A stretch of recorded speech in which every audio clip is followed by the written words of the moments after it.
life becomes our teacher. These things that seem to be obstructions or obstacles on the path to our spirituality actually become our greatest gifts and our greatest sources of awakening.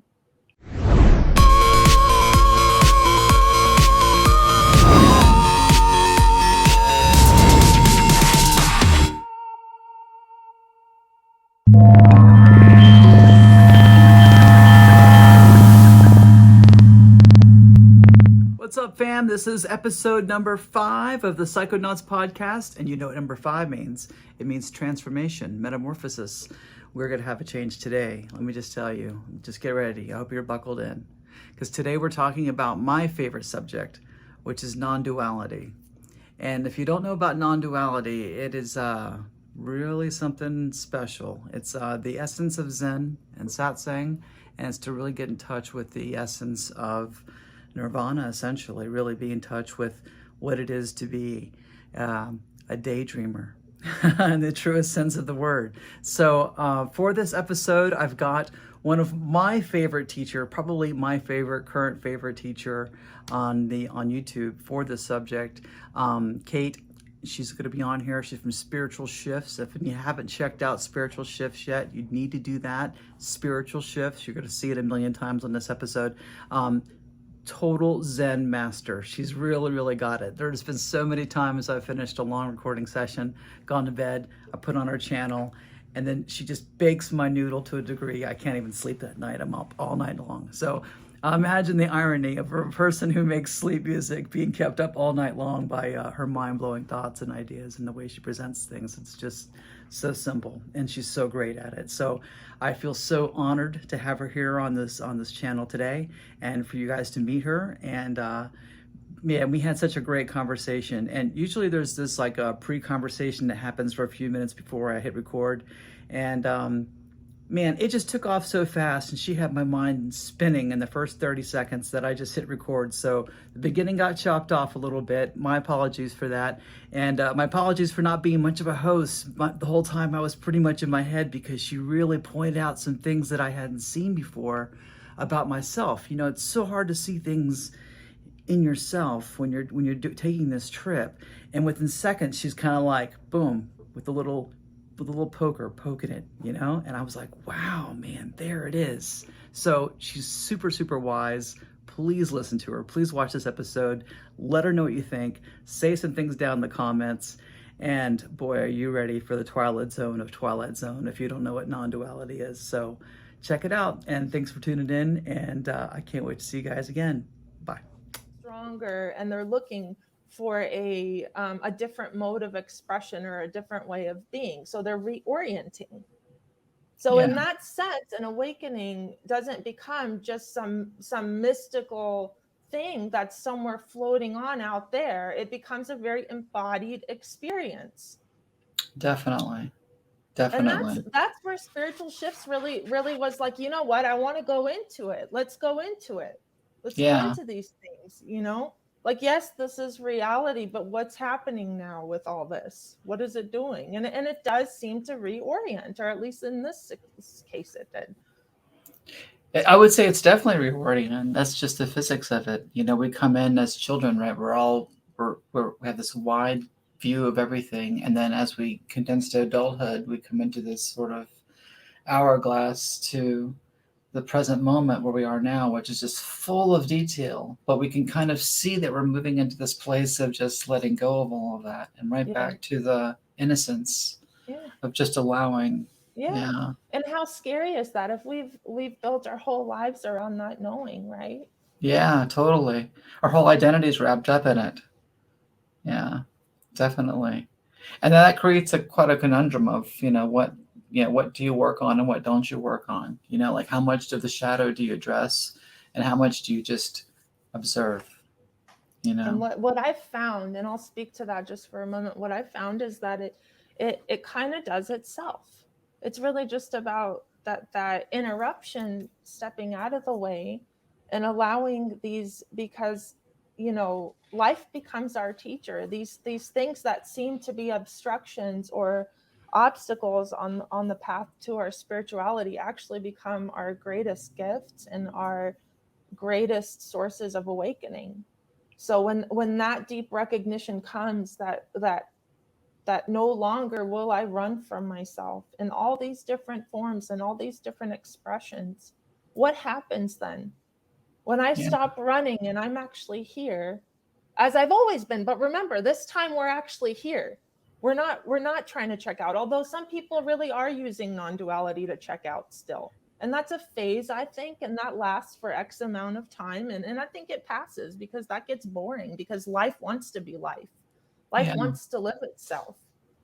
Right. So this deep love, this deep freedom that gets recognized, it's really looking to embrace and include everything. It's a very inclusive energy. So so everything that comes in that sense, and I say this all the time, it takes on a new texture and a new vibrancy and a new aliveness. And yes, it can still be disgusting and painful and messy and awful, and we could still be horrified at our very limited human nature, right? But there's something there, and this is really the key difference. Now there's something there that's open to that in a new way. And not in the sense that, you know, I love myself, or I'm going to love and embrace myself. It's more of just like a curiosity, I think, of like, okay, well, what is this? What's really here? And so these lost parts of ourselves, when they do end up coming back home, because this is what this is really all about, is coming back home, more and more of this freedom that we are becomes embodied, becomes actually physically tangible in the way that we approach life. And it's not like, and many times it's not things you can see or things you can know, you know, it's like the knowing comes after. The freedom's first, you know, and then there may be the thought, oh, well, you know, I reacted quite differently in that situation than I normally would have. You know, so something has shifted. Yeah, I would say the authenticity is that, and by the way, I'm recording because you were on fire, so I just thought, well, I'm just going to start recording. So. Oh, okay. Yeah. But the yeah, authenticity. Yeah, that's right. Yeah, that totally was it for me too, because and as you say, it's an ineffable quality that that the fire is being authentic. And my whole life, and I say my life in quotations, of a music business, I was chasing this admiration, I was chasing approval, I was chasing really love, really the abandoned love that I didn't get as a child through these superficial interactions, you know. But when I started to become my authentic self and not care about any of that shit, suddenly there was just this glow, and everybody was magnified to me. It was as easy as breathing. It was just effortless, you know. And there was no pretense to anything. It was just, I just did what I want, said what I want, and there was such immense freedom in that, and nothing changed on the outside. It was all here, you know. It's crazy. Yeah, and everywhere. And that's really the key thing, is that when the shift happens, that's when that unity is recognized, that we are really actually are deeply connected to everything around us. Yeah. Everything around us. And even there's this story that I really love. I don't know if I can tell it right, but there was this story of this village. I gotta tell it. I'm sometimes I get into stories. But I love it. It was this story of this village, you know, and they were going through an awful drought.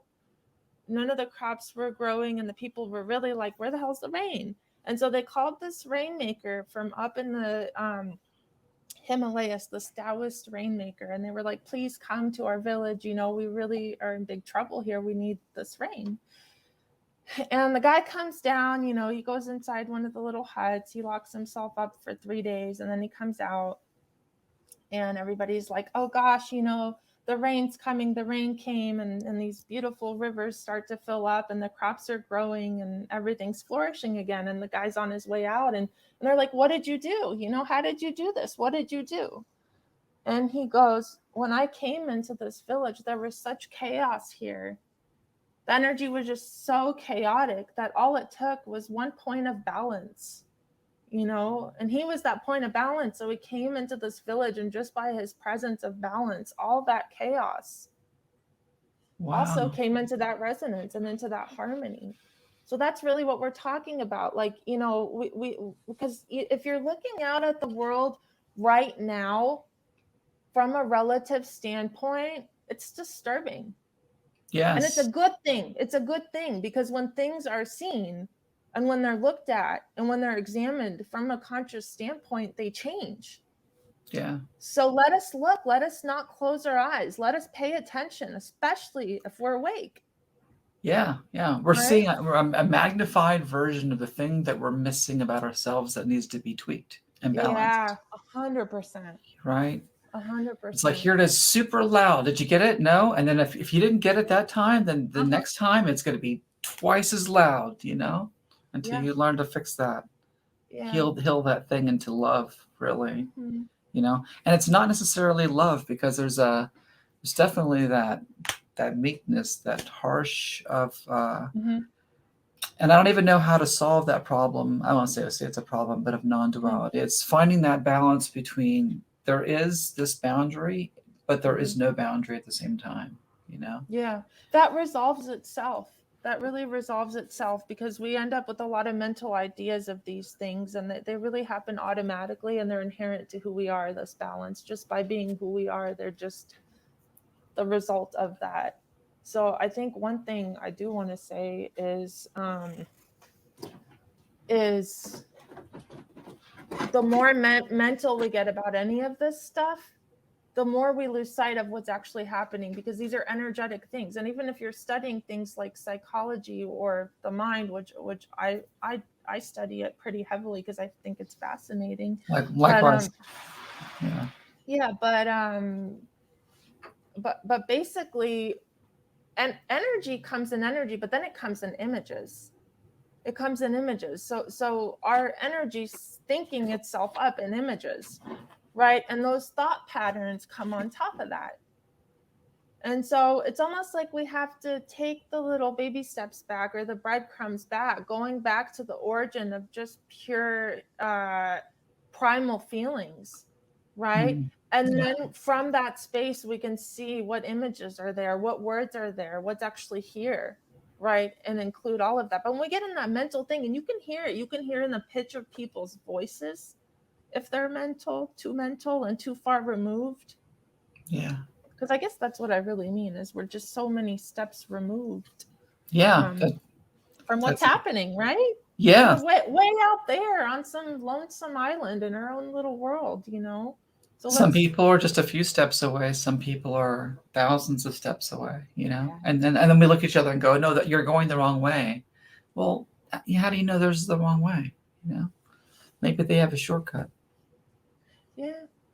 Yeah.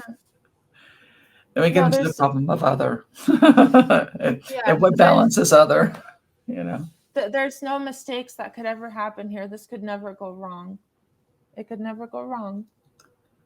But it can be extraordinarily uncomfortable and dysfunctional, and that has to be recognized. Yeah, absolutely. That was a rude awakening for me. I think Joseph Campbell calls it the great humbling. You know, mm-hmm. when he first started waking up, he called it the great humbling. Yeah. So for me, it came on very fast. I wasn't saying I wasn't a seeker. I've always been a seeker since I was a little kid. But psychedelics kind of definitely threw me in the deep end. And I was like, holy moly, what is going on here? This needs to be looked at carefully, and everything else has to stop, you know. And I think not going in gradually caused a huge amount of turmoil, because suddenly I was forced to face gigantic things at once, you know, mm-hmm. which would have been probably a little bit easier if I had just grazed into the water a little bit. Yeah, that's the beginning of every great awakening. Yeah. You know, I don't think we can ever be prepared for that kind of. I think a lot of people can also really relate to that. Yeah. Because it's never what we think it will be. Our thoughts like to keep things pretty safe, and when they expand and all that energy beneath there comes out, I don't think anybody's ever prepared for that. I mean, the liminal self's not prepared for that. Who you are wants that all the way. Yeah. It's inevitable. Yeah, especially if you're asking the right questions.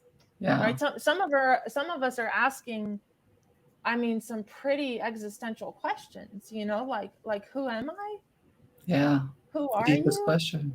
Yeah, the deepest questions. I mean, what is God? Yeah. That's serious business. If your spiritual search is going down that path, and the inquiry is that deep, that's a deep calling. That'll turn your life upside down. Oh, for sure. For sure. Those questions I've always asked. Always Yeah. asked. Yeah. Yeah. And that's almost like the universe went, oh, you want to know? Well, here you go. Uh-huh. Here's a couple of capsules. Totally. Now you Yeah. know. And I was like, what? Be careful what you ask for, right? Oh, for sure. For sure. So was your awakening like this very sudden shift, or was it a gradual process for you, Kate? What I think happens is that aha moment is always a blockbuster moment. But for most of us, that ends up having to integrate into day-to-day life. So that ends up having to become like functional. So for me, there was a reorientation. There wasn't, at that point, there's no sense of I need to get back there. You know, there's a deep recognition there that there is no there, right? Yeah. And that here is all there is. So So there's that was sudden. That was a sudden shift. That you know who it was, and I want to put it up on your podcast, Ford, because I really liked this guy. His name was Wayne Wires, or Wirs. I never know how to say his last name, but he had a video up on his like YouTube or whatever, and it just randomly came up on like one night up on the YouTube, and he had said something along the lines of like, it was called How I Woke to Enlightenment. That was the title of the video. And I never even cared about enlightenment, although I was in heavy spirituality, but I was on the end of like all the candy store type things. yeah, right? yeah. The channelings and the tarot and all that goodies, like yoga powers and all that. And then I was like, enlightenment, like that's an interesting word. Like, I don't know, for some reason that just wasn't my thing, you know, although I did have an immensely deep relationship with what I thought was God at the time, except it was a sad relationship because I was like, why are you somewhere else? Why don't I know you? Where are you? And this video came up and he said something along the lines of like, that he was in Oregon somewhere, and he lived out of his van, and he was a photographer, and he just kind of blogged these stories online and made little YouTube clips. And he was meditating out near Mount Hood or somewhere, and this little frog came up, and he was like, I'm not leaving until this froggy leaves. Like, I'm just going to keep meditating here until the froggy leaves. And it was like 4 hours into it, and he was like going nuts, is what he says in the video. And then he realized it was like a very simple recognition that the reason that this froggy could sit there for 4 hours without going crazy was because the frog wasn't sitting there thinking. It wasn't thinking. And so that night, I couldn't shake that for some reason. And again, I'd read Eckhart Tolle. I've gone through the whole, like, you are not your thoughts school. Like, I've been there, done that.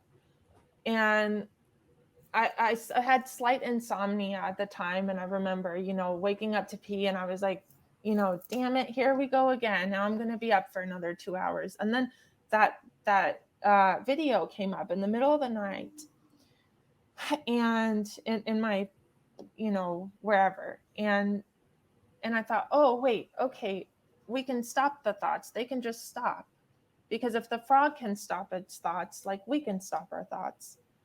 And then it just got really quiet all of a sudden, like really, really quiet. And I went to bed, no problem.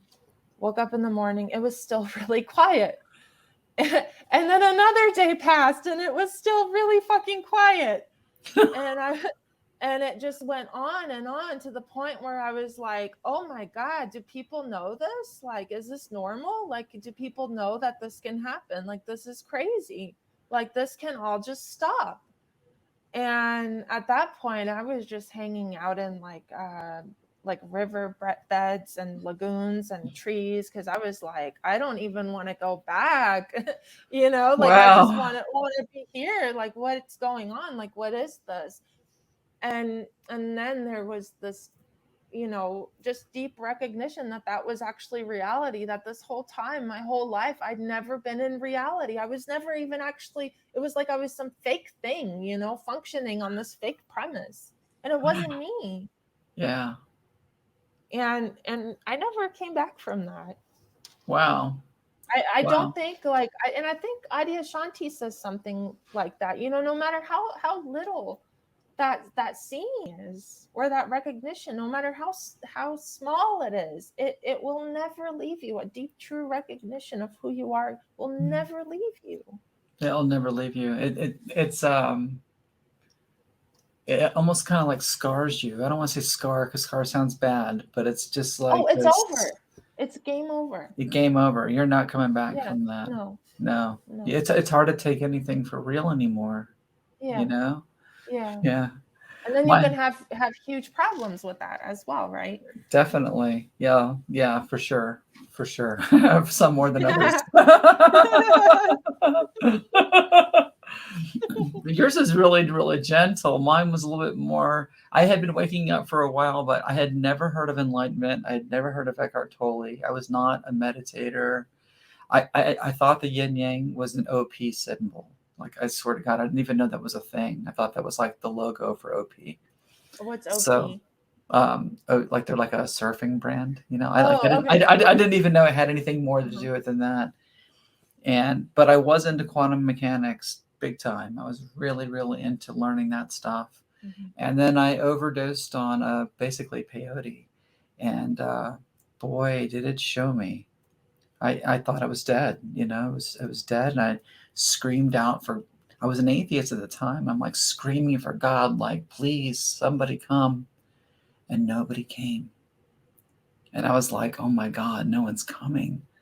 Like, no one's ever going to come, because this is it. That this is, the whole thing's been this great big facade, And I remember just walking around in this zombie kind of a place for days. And each day I'd wake up, I'd be like, I'm not even alive. I mean, this is not even a real thing. I can't even prove that I woke up this morning. How do I know I just didn't go from one dream to the next dream? Yeah. Like, that's how indistinguishable reality becomes from dreams from that point. Yeah. And I never came back, Yeah. And that sounds like I lost my mind on psychedelics, but it's full gaining the mind. It's so absolutely beautiful and horrific too. Yeah. I mean, there's definitely an inclined interest right now in plant medicine, especially from therapeutic standpoints. And I think the beautiful thing about that is that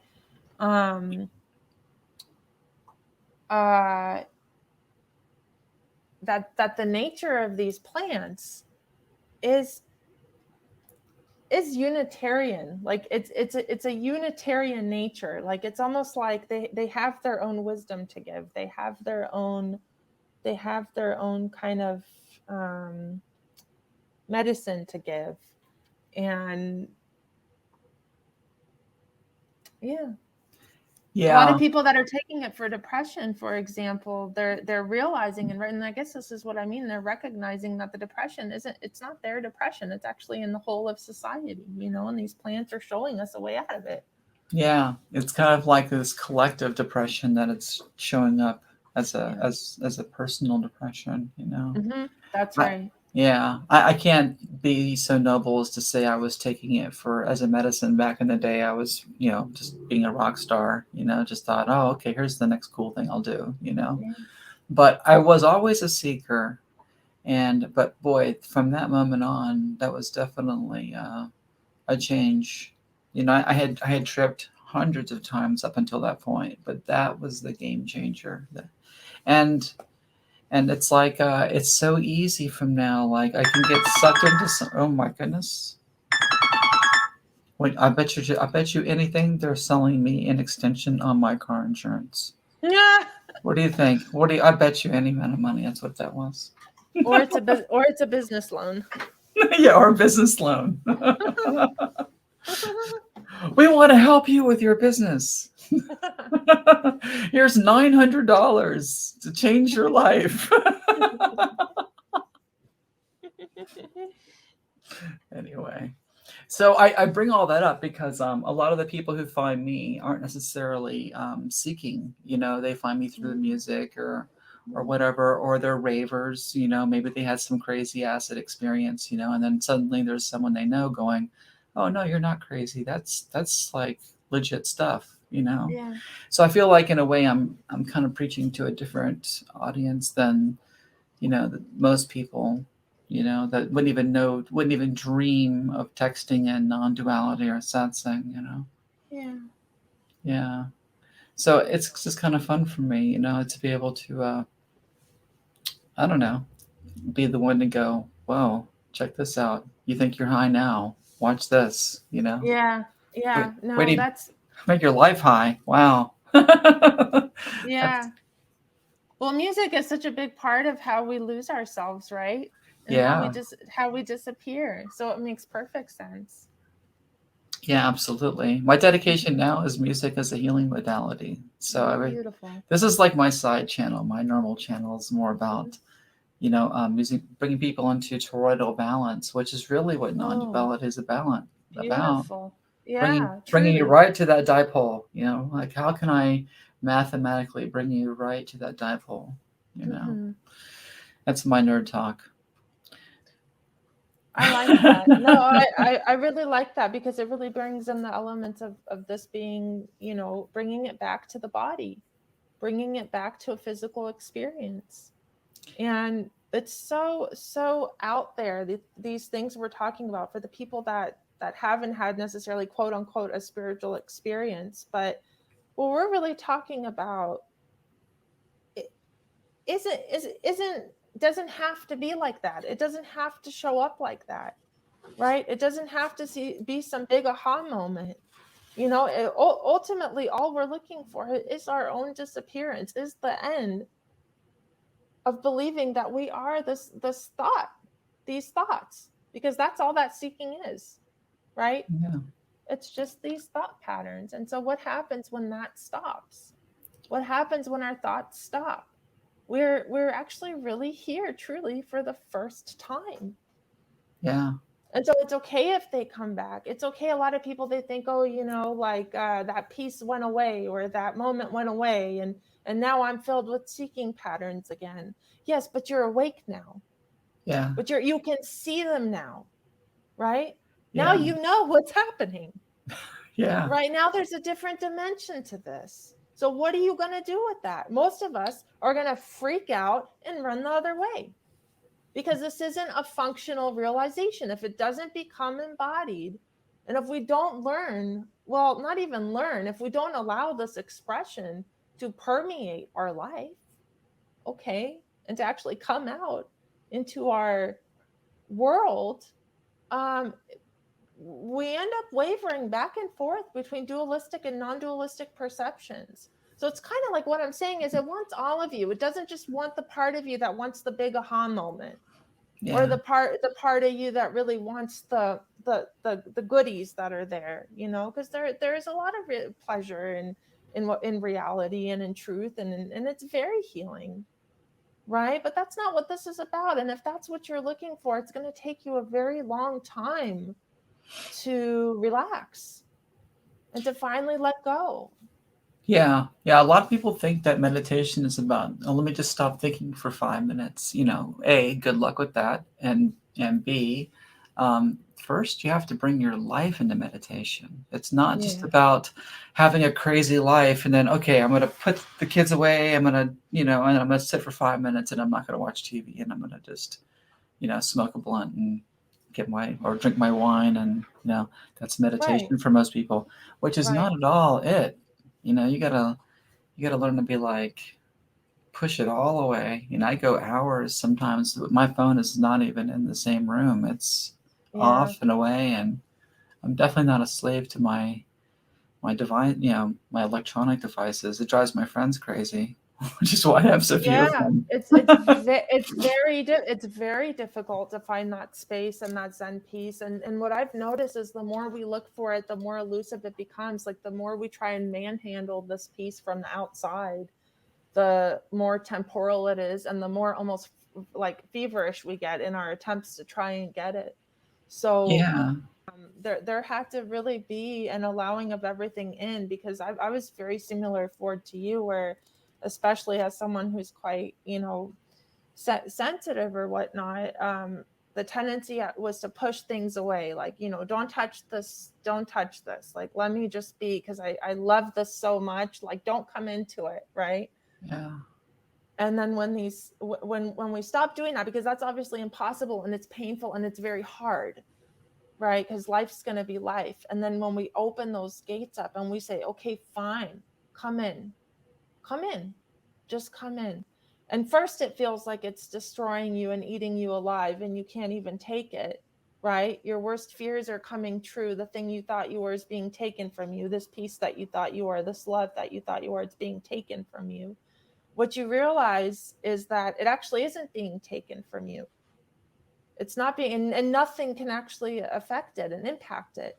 We have to go back into life, and we have to let life touch us in order to recognize that. And that's the thing. Most people, and especially me, I mean, I moved out of the city 6 years ago for this exact reason that we're talking about. I thought, oh, well, doesn't make sense. I mean, in the relative standpoint, in the larger scheme of things, it was just the progression of whatever was doing its thing. But yeah, so you kind of just, I do the same thing. I push, I definitely live a hermit's life. The further I've kind of gone down this rabbit hole, the further I push people away. My circle's just gotten smaller and smaller and smaller, and I'm not so sure that's really a healthy way of being, sometimes. Well, it's just what has to happen for this particular part of the process. It has to happen like that. It could be no other way.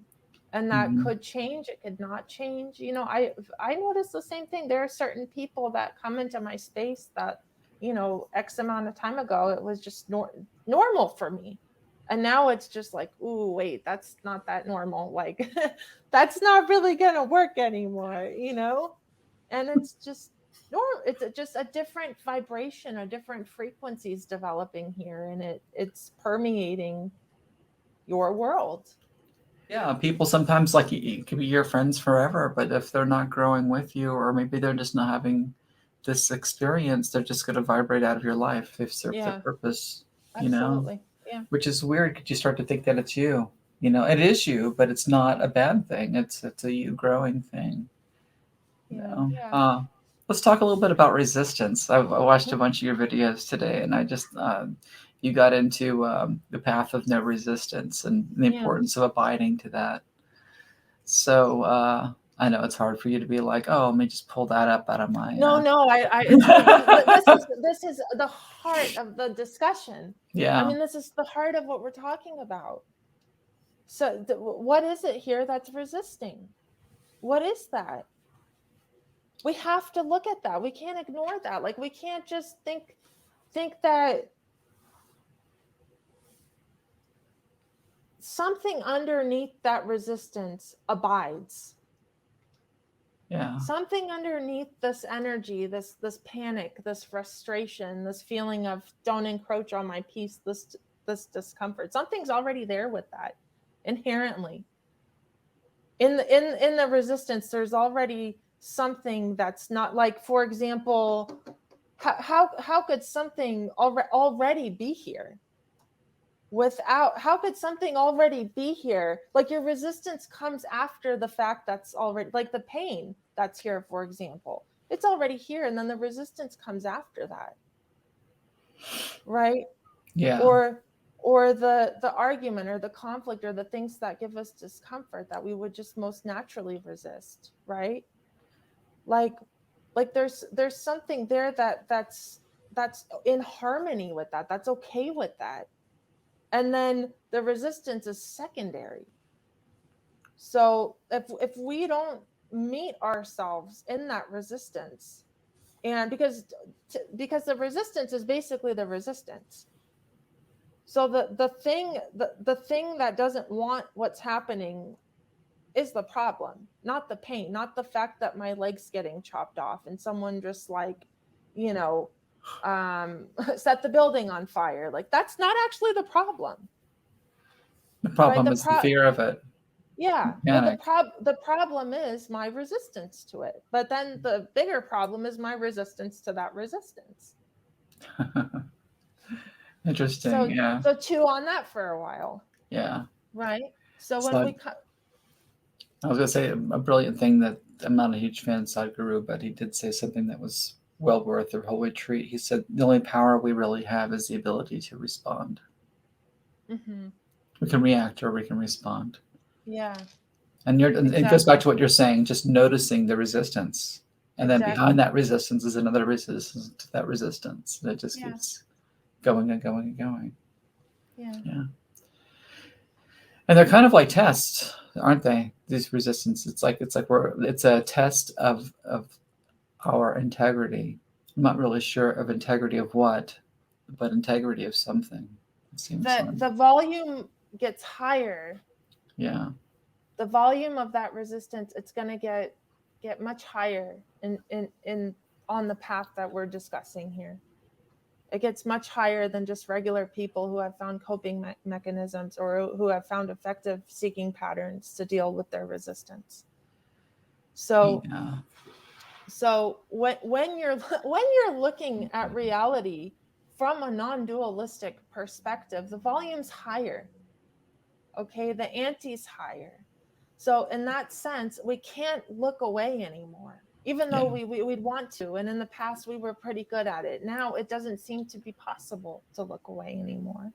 And so that's where we get into this unification, or this deep inner love affair with these awful, awful things, where and you can call it an embrace, because I think that's the most wonderful word for these things, is that which you are, that which does abide, that which has been recognized as the non-temporal, all permeating reality, that's always there. That's never going to leave. So it kind of makes room and it makes space for all these things all of a sudden. And I think also that, it can be a very good test. It can be a wonderful test, because we can allow that in, and we can allow it to destroy us.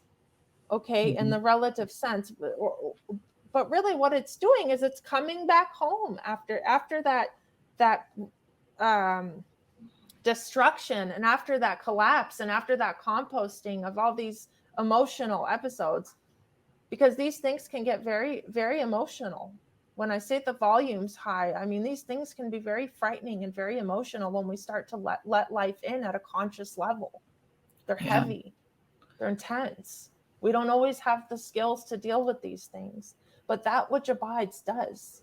That which abides does. And when it allows these things in, because at this point you have no choice whether or not you want them to get in. They're going to keep coming in the back door. You can close your windows, you can lock the door. They're going to find a way in. Definitely. Yeah, it's like it's a refinement of the test. It's almost like alchemy of the soul, sort of like, there's whole truth to the chakra system, because, when I first started waking up, the problems I was dealing with were very security based. Here I was, a successful musician, and still, money, I was freaking out about money, and then the economy crashed. There's all these like things that I thought I was never going to have to deal with that I suddenly had to deal with, and then it became more about personal sovereignty and boundaries. And I was married at the time and trying to figure out, like, okay, well, this isn't working for me because I have boundaries, and then as I moved into more of the heart, it's kind of becoming more about integrating this, not necessarily love of other, but learning how to love me and all of my little idiosyncrasies, So it's Embrace. interesting. Yeah, embrace. Embrace. Yeah, it's quite funny. But each time there's a new level, it's like you're saying, the universe makes space. So all the crap that was left bothering you at level 1 is now taken care of. And then all the stuff that was Sure. leveling 2 is now taken care of. So it's like Yeah. where I'm at now, I'm dealing with like I my linear time body life has had an experience of gender dysphoria my whole life, and it's really probably the reason I'm a musician, because I was just so afraid of people, and I'm a freak, so that's my life has always just been about music. But here I am in my 50s suddenly trying to confront this, and it's interesting to do that through a non-dual perspective, because I don't necessarily believe in identity, but here it is, the shadow's there, I've got to deal with it. I know it has nothing to do with identity, but nonetheless there's a dysphoria thing happening there. There's this distaste for my body, and I've got to figure out what that is. And that is kind of like where I'm at now, which is just this very bizarre, uber complicated way to, it's such a complicated problem that I can't share it with anybody who could possibly relate, not even other transgender people, because they're like, oh, you're just a woman, you're what? No, I'm not any of that stuff. I'm transcendent beyond that. But nonetheless, there's this tornado inside of me that is just super, super not jiving here, Yeah, that kind of contrast is very similar, like especially when one part of the consciousness will go so drastically to one side, it will try and compensate by creating this other kind of complementary energy to itself. So if you have something that's completely disidentifying from the body or attempting to disidentify, you're going to have a polarity with that. And so obviously that causes friction, and it causes kind of like a pressure in the system, right? Yeah. Where these two forces, it's almost like they're pulling against one another. And so what I found with these things is because they can express and manifest in different ways. Like there are all kinds of different ways that this loss of identity can affect the psychology of the person.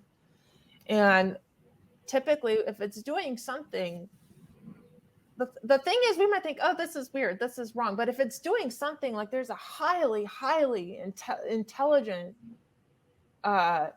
energy that's balancing the system, right?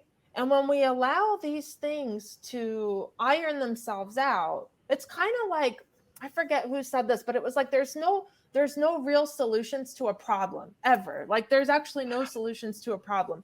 But what can happen is we outgrow problems, or the problems like kind of like we move out of the problems. Like you don't ever actually solve the problem, but you can move out from the problem. But the only way that really happens is, first of all, mysterious and unknowable. Okay.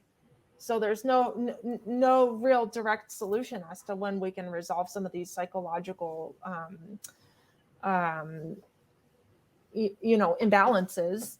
But what we can do is we can allow them a space to reharmonize and reintegrate in whatever way that they deem most suitable for that unique particular body or the unique particular expression. Because what will happen is, if you find yourself in a space of being able to hold both, they will have less friction. Because if you have one part of Ford going deeply into the non-identity part, you're causing friction. So this part's going to get even more active, right? Yeah. And so, I have been with people who deal with this quite frequently. You're not alone in this. There are other people who deal with this, and it's kind of like we can't not look away from it, right? Yeah. Because it keeps pulling our energy. It keeps pulling our attention. It's like, I'm here. I want you to be here with me. I want you to accept me. I want you to acknowledge me. And I want you to embrace me. Yeah. Yeah. I tell people before that, it's like, to describe it, it's like having a rock in your shoe your whole life. Like no matter how amazing the experience, there's this rock in your shoe, and it colors every experience of your life. And to be authentic about it is simply just to take the shoe off and be like, I know I'm barefoot. Oh well, I'm barefoot. I'm sorry. At least that rock's not in there bothering me anymore. Yeah. And then just trying to find this weird balance that just seems to be first making me happy here, and then whatever other people feel about it, Right. that's on them. That's on them, Right. I'll just make music and just be a goofball my whole life. It's fine. Yeah. Yeah. So there's this other thing that you said. I'm going to quote you something, and you're going to be like, oh gosh. That really, really blew me away, because I'm a huge fan of anything that is succinct, because that's power, that's depth, and foundational. And you said this. You said a dual experience is an experience that happens to me, and a non-dual experience is an experience that happens, which sees that I am the experience. Mm-hmm. So one is the outside looking in, which gives the outside the power. And the other is the inside looking out, which gives the inside the power. I was like, that couldn't have been phrased any better. Really, really deep there. Deep there. And I guess what you're getting at is that it's a broader identification with the moment itself. You're no longer identified with the body, but you're more identified with the entirety of everything that's unfolding.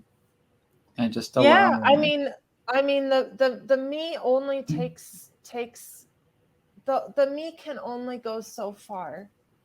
The me can really only go so far before it's recognized that it's not really getting you anywhere. It's not really getting anywhere. It doesn't really, it seems like it's getting somewhere, and it's going to fix one thing on the outside, but it fixes that one thing, and then another thing comes in, Yeah. And it really just is, it lives in the stream and in this illusion that it's really gonna have the solution one day to that pebble in the shoe, and that pebble in the shoe is really gonna go away. And so it's constantly in its own fictitious little world planning and scheming how this little pebble's gonna leave, and how I'm gonna get it out. And again, you can just sense the exhaustion behind that. You can sense the exhaustion behind that, because that's what ultimately creates the pebble in the freaking first place, right? It's true. And so when that's recognized, and when kind of the futility of these patterns is seen, and this for me has been progressive, it's been, when life kind of forces you to look and to open your eyes and to sit here and to see the parts of you that are like rotten. Yes, in one sense, it puts the ball in a totally different court, because now there's something that's abiding, and now there's something that's willing to be here, and it's always willing to be here because it's your true nature. So it's not that it's me being here. There's just the recognition that which is here already has embraced these dualistic aspects or perceptions. But again, when we recognize that dualistic reality can only get us so far, and that it's exhausting, and that it's not really sustainable. Okay, look at our planet. Is this sustainable? No. Yeah. So when that's deeply like intrinsically recognized, then there's a letting go. Something lets go at a integral level.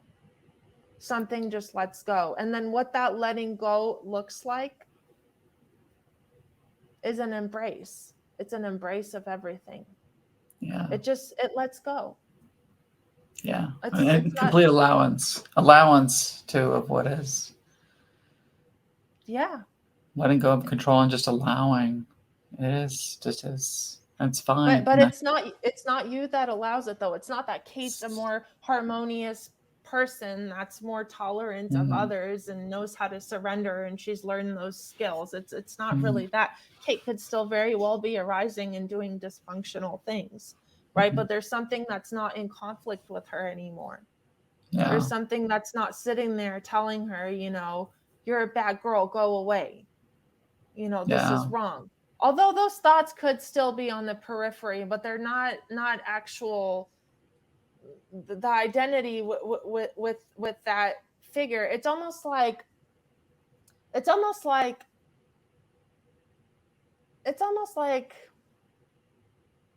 know, it's like the love of the mother. Like, it's just looking at this little child, like, and it could be pooping its diaper and screaming and throwing a tantrum and being this ridiculous little thing, but what's that mother gonna do? Like, it's just gonna hold her child. Yeah. That's all she can do. Mm-hmm. But yeah, it's not, like you said, it's not the person, it's just allowance happens. That's right. Yeah, the identity is not even it's not even there anymore. Well said. I like how you put that. That's very, very good. I love that.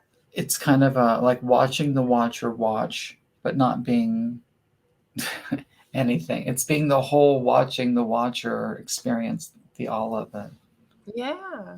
Yeah. Yeah, and that's a very vulnerable place to be for the person, because there's a total radical loss of control here. Total. You can be abandoned. You can be rejected. You could perish. You could lose everything, Sure. and you could also not. Yeah. You could also not. I think that's I think to me that is the difference between taking the shallow way in and addressing things foundationally and moving up versus just jumping in. Like, you could take a bunch of acid and just be like, oh, nothing's real, I don't have to work because there is no job and it's all a dream.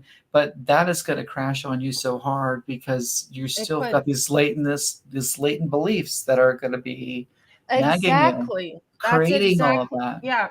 Yeah, and that was really, again, the turning point for spiritual shifts, when it's like there's so much to not non-duality coming out, but then there was just somehow it wasn't integrating. It was like, okay, but I can't be holed off in this little world here by myself, and not integrated. And there was this deep fear. It's like we were talking for, like, this fear of somebody taking that piece or somebody coming into that, right? But it's not until we take our awakening out into the world that it could move.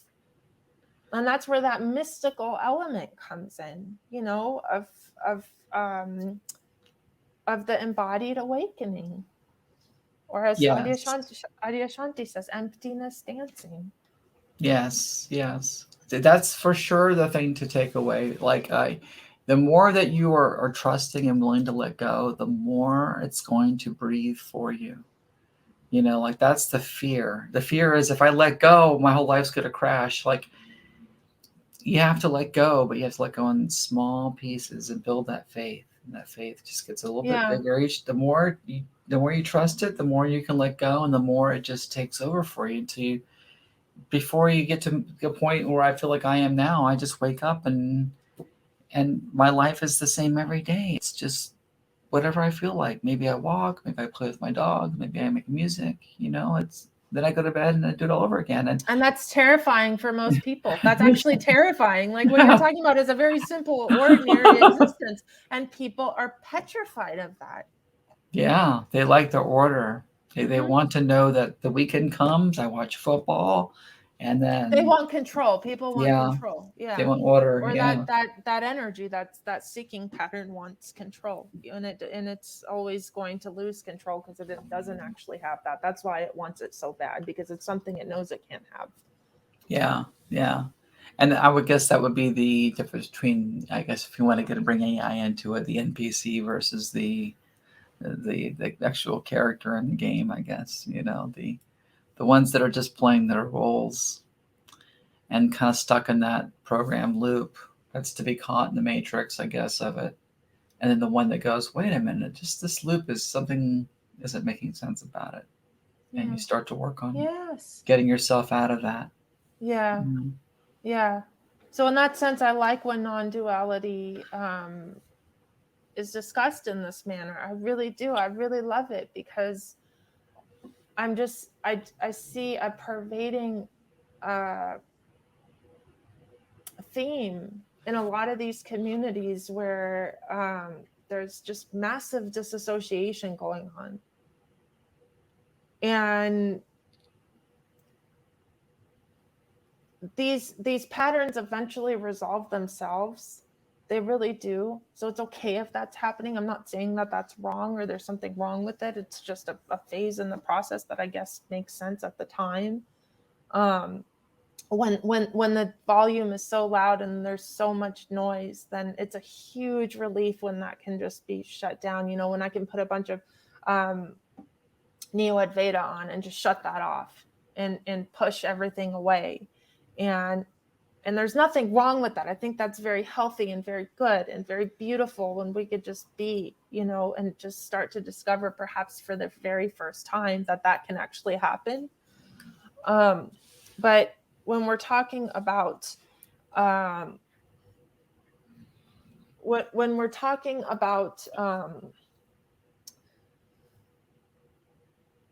who you are, we're talking about it in the broad sense, but also as who you are as this expression, as this unique individual snowflake, I guess, you know, of you. So a true awakening lets Kate be Kate on all levels. And if Kate's moving towards this, and if Kate's moving towards that, then this is about allowing that river of life to flow. Allowing that movement to happen and not standing in the way. So it's not that we want to eliminate her and get rid of her and make her bad. And this is, I think, maybe in my last video of the self-concept, I maybe should have made that a bit clearer, because I did want to make it clear that it's not that our self-concept's an obstacle to anything. It's just that when we broaden the self-concept to include more, and to not limit ourselves just to that, that there's greater harmony that results, because that's actually the real nature of things, is that we are one. We are actually part of all of this. So to express that and consciously, it's a very healthy thing, and it will feel very healthy to do that. Yeah, I definitely get that, and there's sort of this fractal element to it too, because it's like as this is an internal process of unfolding here, it's sort of metaphorically reflective of the societal. It's going through the same things, right? We're all kind of going through this sort of awakening, and the reason there is so much turmoil now in a specific way. It's almost as if we're at this place of we're kind of poking the boundary of poking our own boundaries. Like, okay, where is the boundary, right? So that's what's happening on an internal level, and then, you know, reflective into the outside world. We're seeing our nations and our governments crumble apart, and things that we thought were so institutional and foundational. Money, banks are falling apart. Mm-hmm. Everything is just sort of got this jelly kind of quality to it, you know, and it's perfectly reflective of what's happening in here. 100%. Yeah. 100%. Yeah. And all that to say, I don't subscribe to the whole AI is, you know, we're not some sort of machine waking up to simulation. The simulation precedes AI. It just is forever. It's just infinite mind forever, you know. And I would say that AI is sort of like a metaphoric reflection of that, like this fractal element, holographic element of that, you know. That's an interesting thought. Yeah. Mm-hmm. Yeah. Like divinity is like, it's just conscious. It just is. It just has always been and never didn't exist. It's just imagination forever. And then we get into, I used to be so into multiverse theory and way down the rabbit hole of the neutrinos and quantum mechanics. And the more I really started to look at it, I thought, God, even for an all-powerful, all-knowing consciousness, what an awful waste of data, you know? It's just a tremendous amount of data for no reason, you know. It's really just a model for infinite imagination. It's infinite what if, why don't we try this? You know, what happens when we combine this and this? It's just infinite then, you know? Yeah. I mean, there could be this what I sense when I hear you speaking is this uncontrollable expansion, right? So what happens if there's uncontrollable conscious expansion? What happens when this awakeness that we are decides on expansion? Right? So when unconsciousness, when that which is still unconscious decides to expand, we start to see some problems, don't we? Yeah. We start to see some problems. But when that which recognizes that it is life itself, when that recognizes its true nature, and then that decides on expansion, because it could take, it's kind of like, I liken it to like a chrysalis, you know, it takes some time for this consciousness to be even ready for embodiment, or to even want embodiment, or to even have that impulse towards life creation again. And the reason it does that is because it's coming out in a very new frequency. It's coming out in a conscious frequency. It's not doing, it's like you said, you know, it's not reacting anymore. Yeah. It's not really reacting to things. It's coming out because it affirms reality. It's coming out because it sees divinity, and not in the spiritual sense, but in the sense of like, this is everything that every little pebble, every little grain of sand that I stand on is sanctified by being. I mean, the gentleness and the sensitivity and the love behind a being like that, you know, I mean, that's what you are. Yeah. That's what we all are. And for that to flower, like wow. Mm-hmm. Which is so just mind-blowing. I know. Mind-blowing. And it's going to do it forever. It's going to bloom forever. Yes. And into something breathtaking every time, just completely mesmerizing and breathtaking. Yes, well, because it's eternal. It's eternal. It has no start or finish. And so we see that in nature, and that which has not been modified by thought.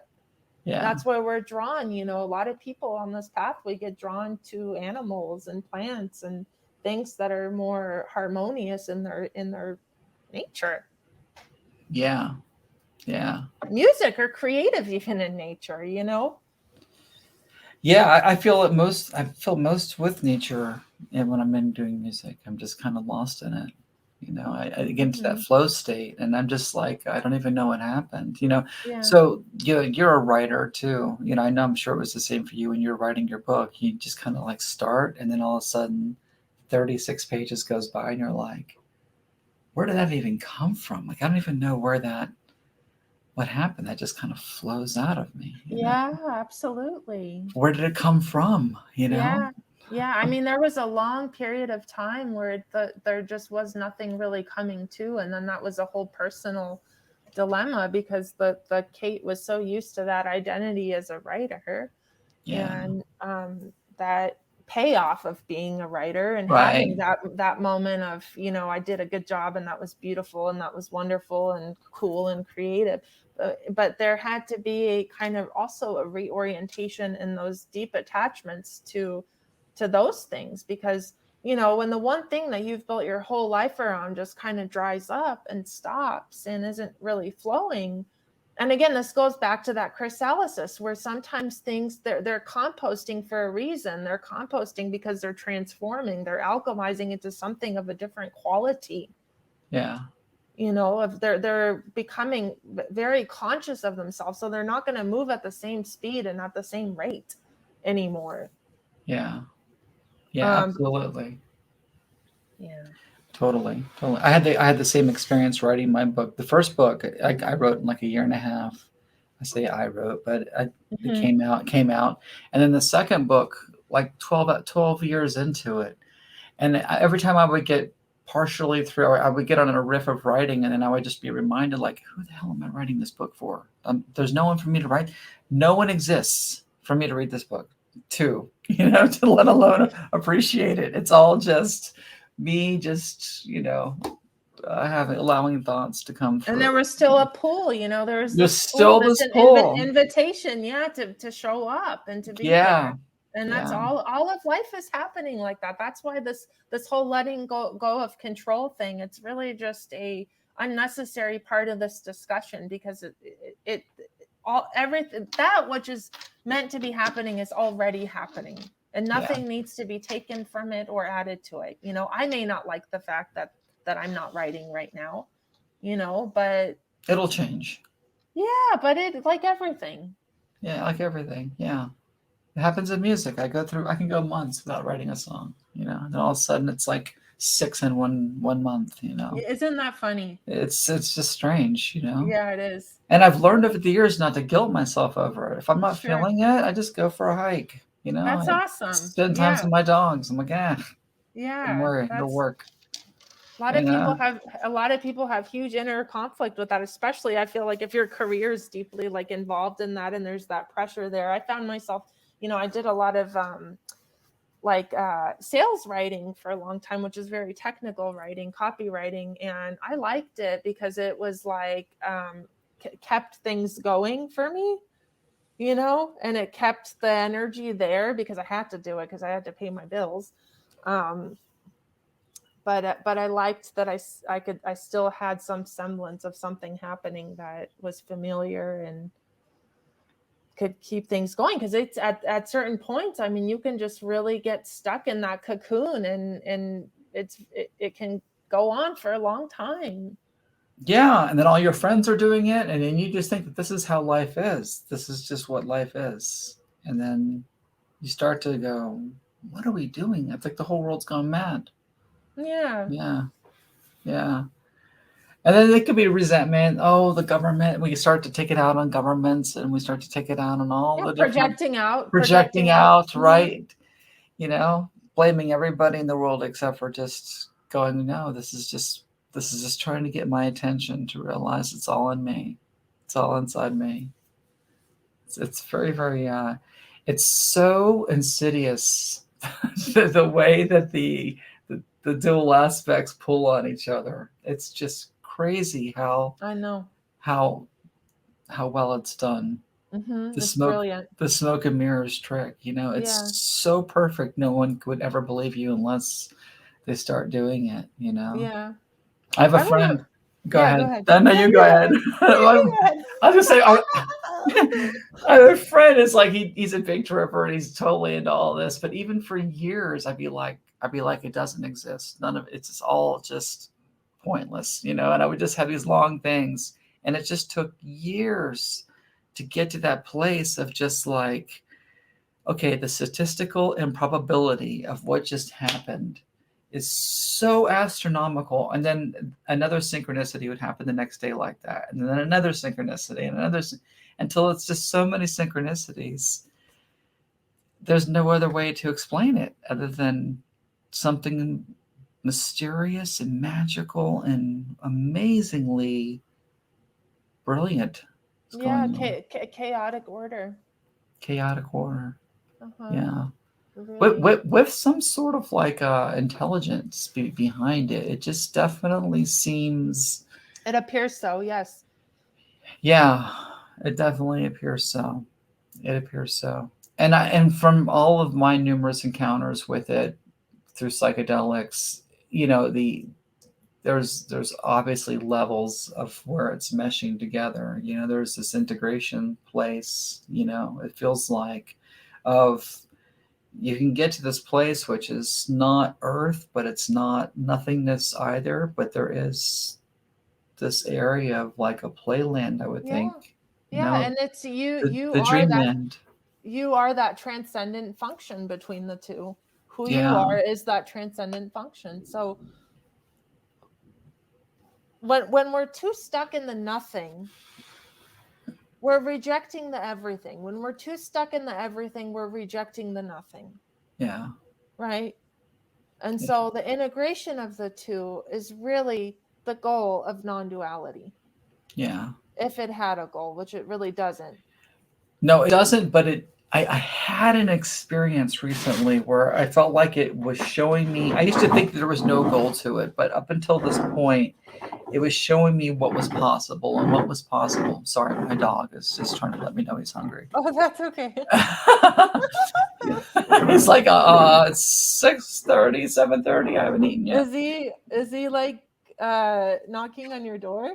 He's pulling up I don't know, I have like these throw rugs everywhere. So he's like pulling all the rugs up to be like, I exist and I haven't eaten for at least an hour. The way they get their attention. I don't remember what I was saying, but hey, that's all. It doesn't matter. I think. Oh, that you were that you didn't think there was a goal to it until. Oh yeah, and recently I started to see that that I don't want to say there's a problem, but what we're learning how to do is play with reality and not get caught in it.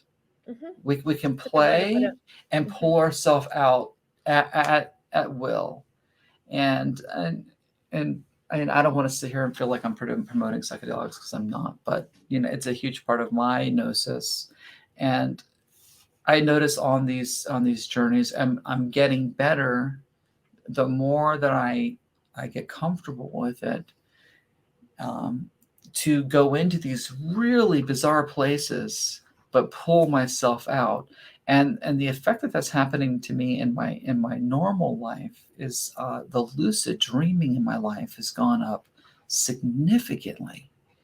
Like I'm having lucid dreams at least once a week now, where that was like a very rare occurrence when it happened before. And now I have these moments where I'm like, did that happen? I'm not really sure if that happened or not. I can't determine if that was so the worlds are melting into themselves. Yeah. Yeah. Which says to me there's lots of very, very cool potential in there somewhere. Oh, there is. That's a whole nother level of discussion. Yeah. well, I feel like I've already taken up so much of your time. We've been on here for an hour. This is fun. Amazing. But I started recording and I didn't give you a proper introduction, and I want to be able to help you plug whatever you can plug, and I don't know if there's anything that you want me to say that would help you out. And I'll do a proper introduction and then I'll spice it all together.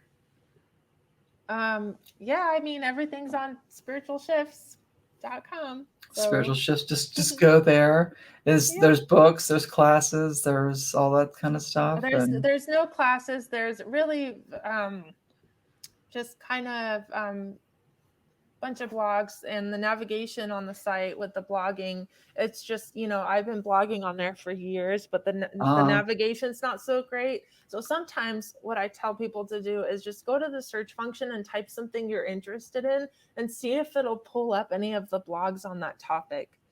Okay, gotcha. Because there's so years of just blogging on there, but the search function I think is very useful.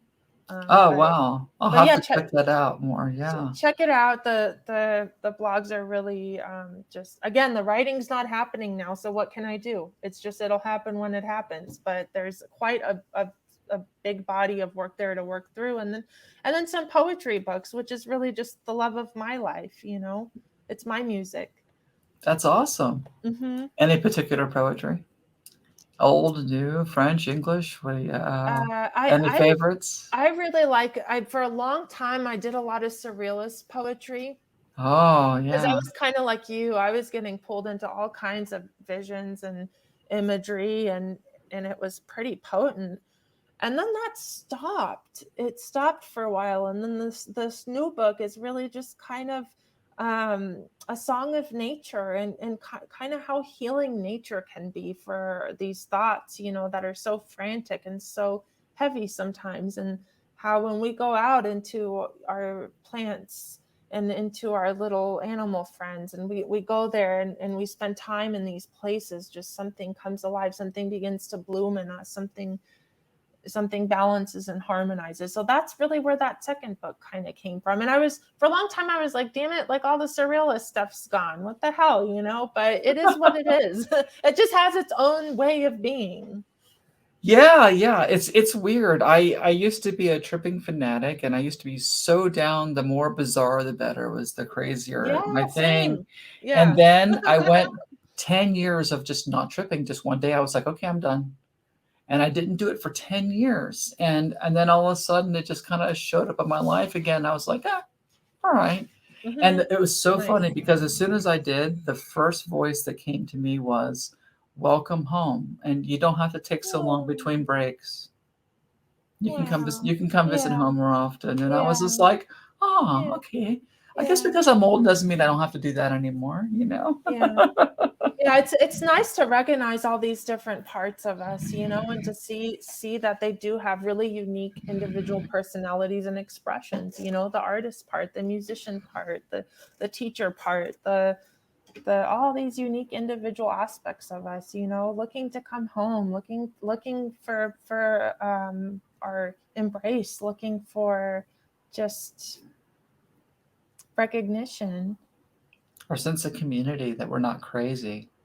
Yes. Well, yeah. Well, Mhm. that's a whole nother thing, like what about the part of you that is crazy? Can we let that part in? Mhm. Can we Yeah, bring that part into the part that that is totally psychotic, it because what we're is. seeing in the world, we all have in ourselves. It's not that it's out there, it's all here. So what happens when these parts, when we come in touch with them? How do they behave? How do they want to integrate? Are we still afraid of them? I What say a insanity and insanity are two sides of the same coin. sanity and insanity. Yeah, right. They're the same thing. It's really a matter of perspective, right? If they expect me to fit into the Sure. world, then I have to act insane. Yeah. But if I want to be rational, I have to act insane from Yeah. the material world. Yeah. It's such a perfect duality. It's hysterical. I can Yeah. And almost that's, feel the comic joke in that. yeah, that's why this awakeness and this deep recognition of being becomes so integral to the evolution of our society. It's not just some individual thing, some personal thing that I go lock off in an ashram or a cave and go do that. I don't think that's the kind of awakening we're living right now. I No, think no. we'd be naive to think that it wasn't part of a greater expression of a very integral movement of the planet at large. Yeah, I tell people all the time, you don't have to you don't have to move to India, you don't have to move to an ashram. You could just sit in your living room and just start confronting these things. It's just a matter of turning off Netflix and really Yeah, just say, who am I? totally. And then answer that question for an hour. Hmm. You know, Hmm. that is going to have way more of an impact than a $5,000 trip to India. And how simple is that? Right? It's so Yeah, easy. It's so right. easy. Well, I'll leave you with a surrealist joke.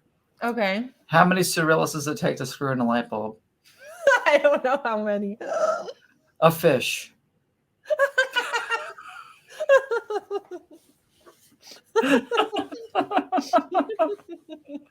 I could have guessed that one. Kate, you're amazing. This is the absolute best conversation ever. I We love it had fun, huh? when I grow so much, and it's just been awesome. And I can't thank you enough. And I Oh, really hope that you'll come back and do this again with oh, me let's do it sometime. again. Yeah, let's do it Yeah, again. I would love Yeah, that. I would love that. we know how to have a good time, so at least we know that. Yeah, no doubt. Yeah. No doubt. We'll get into the Mhm. weird. We'll get into the really crazy stuff next Yeah, I time. could see you and I getting into some weird things for sure. Oh no, that's even better. Awesome. Awesome. Cool. Well, you have a beautiful evening, and thank you Oh, again. thank you. Yeah. Thank you. Yeah, Awesome. actually it started thundering right at the end of our call, and I was like, "Oh gosh, is the internet going to go out cuz it's been going out with the rains." So I'm glad it didn't. Well, good thing you held your balance and you stayed off the rain by keeping perfectly centered. You kept I it off. know, right? Right, Yeah. right. Now you could just relax and just let it rain. Mhm. We needed it bad. Oh yeah, yeah. It's been raining cats and dogs here for the last couple of days, so Great. yeah. Love it. I'm in the deep south. It's a little different here. Oh, nice. Yeah. Well, I bet your puppy's ready for his For dinner. his, yeah, he's like, I Yeah. need chicken. Time to eat. All right. But thanks again. I really appreciate it. You're And I will very see you welcome. soon. And Yeah, see you soon. Please, if you're not watching Spiritual Shifts, please go on YouTube because you will be an addict. I promise you, just watch one full video and it's going to just come up again and again and again. You're just going to be like, oh my God, this chick is so spot on. So spot on. Thanks so much, everybody. Yes, Love thank to you very all. much. Peace to all. All right. I'll talk to you soon. Take care. Okay. Bye-bye. Bye-bye. Bye-bye.